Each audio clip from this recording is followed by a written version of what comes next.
Hi, everyone, and welcome back to Gift Block, your go to place for gift ideas. Here are 5 gifts for kids that you simply can't go wrong with this Christmas. First on this list is The Elf on the Shelf, a Christmas tradition that will make everlasting happy memories for your family. The elf is supposed to be a scout for Santa and turns up in unexpected places around the home to keep an eye on kids and report back to Santa. Waking up every morning to check where the elf will show up becomes such a fun activity for kids that it will challenge you too to keep coming up with new hiding places. All in all, this elf on the shelf gift is one that no one will forget in a hurry.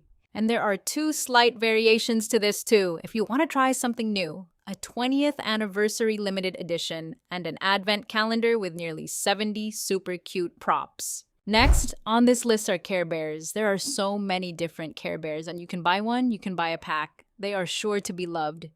There's a Wicked themed set of Care Bears too that is very popular. Next, Gabby's 2 feet tall dollhouse with 7 rooms with loads of interactive features. At nearly $90, if this is beyond your budget, you can pick up this pocket-sized version for $20. So equally cute. Next, a Tonybox audio player, which lets kids listen to music that they can choose without parents worrying about screens or ads. It has built-in features like a sleep timer, sunrise alarm, and more to help your child with their bedtime routine too. It costs $189, so if that does not fit your pocket, there's an equally sweet Fisher-Price pretend turntable with 6 albums with songs that are not annoying.